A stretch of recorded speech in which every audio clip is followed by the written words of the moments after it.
Jack and Jill, who live in a small town in Newfoundland. They will never go to university, they will never have kids, and they are struggling financially. Now, according to their resolution, they have to pay an extra $872 per person per year to a cause that they will never be benefited by. Now, is this really fair? We on side opposition believe the answer is no. Before I get into our final contention, the unfair tax that this resolution would cause, I would like to refute the points made by side affirmative and reconstruct the points made by my partner. So we have heard three main points from side proposition today. So the first and third point were essentially the same point, talking about this idea of meritocracy and equality. But we see that we have two responses for this. First, in Canada, we do have a right to education up to high school. However, the right to higher education is still not given in our society today, because in our society, higher education institutions do discriminate against intelligence. And we don't think that this is something we can change in our Constitution, and they haven't given enough reason for us to do so. And on to our second refutation, that the consequences will outweigh the benefits. The huge added tax is extremely unfair, and $872 per person per year to a cause that people will never be benefited by is hugely unfair to our citizens. Yes? Are you not aware that Jack and Jill are the minority who do not want to go to university, but most of the population still do? Well, we see that there are many elderly people and there are many adults who aren't able to have kids or don't want to have kids. And we see that even if they are a minority, we're discriminating against people who will be paying a huge added tax, who are struggling financially, who do not deserve for this to happen. Alright, on to my next refutation. The consequences do outweigh the benefits, and these people do not deserve to be taxed so heavily, even though they will never be going to university. Their second point of breaking the cycle of poverty. We have two responses to this.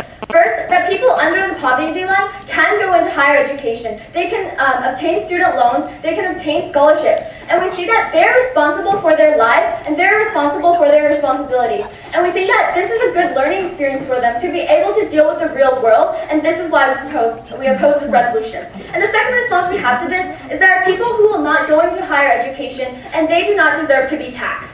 Alright, on to the third point of meritocracy. Basically the first point, we talked about that donors can still exist, and people can still buy their way into college or university, and we see that this is very unfair in our society. On to my constructive speech.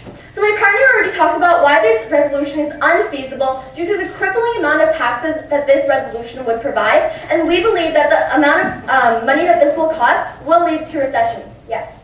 So when you're talking about the real world, what you're saying is that if a child is born into a poverty-stricken family, that if they can't afford university, they shouldn't be able to go. Thank you. Well, we see that in our society today, the government already gives financial aid to a lot of citizens in our society who are below the poverty line. And we think that these people can go into university because they can obtain student loans and scholarships, and these are ways that they can still go into higher education. All right, moving on into my constructive speech. Let's start with a basic question: what is the purpose of a tax? And I will explain why this additional tax is unfeasible and unfair to our citizens. The purpose of taxes is to pay for services used by the general population. And what we see from many examples is that this tax towards higher education will not be benefiting the general population, but will actually discriminate against intelligence in our society.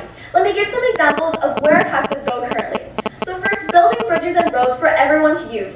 No matter how smart you are, you can use bridges and roads to get to where you need to go. Providing health care. No matter how smart you are, if you break your leg, you will have the opportunity to get treatment. The police and fire department. No matter how smart you are, if you dial 911, the police will come and save you from danger. The firemen will come and put out the fire. And what we see is that the similarities between these services is that they do not discriminate against intelligence. They will apply whether you are smart or not. But ladies and gentlemen, the difference that we need to distinguish in our society today is that higher education institutions do discriminate against intelligence because they pick and choose based on how smart the students are. So what we see is that this additional tax amount towards free post-secondary education will be unfair and frankly useless and discriminatory to a large percentage of our citizens who do not want to get into university or are not intelligent enough to do so.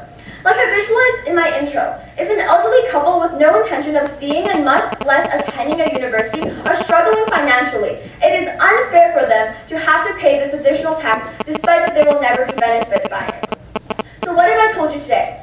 I've analyzed the purpose of a tax and examined why a tax towards free post-secondary education is extremely unfair. Because A, the basis of applying to a higher education facility is discrimination against intelligence. And B, anyone who is not going to be benefited by this resolution will still have to pay this huge additional tax despite that they are struggling financially. And my partner talked about how this tax is extremely unfeasible in our society, and we haven't heard a response from side proposition about this. And she also talked about the value of education in the student's eyes, because when the student has to pay for something, that they will value it more greatly. And we gave the example of the car.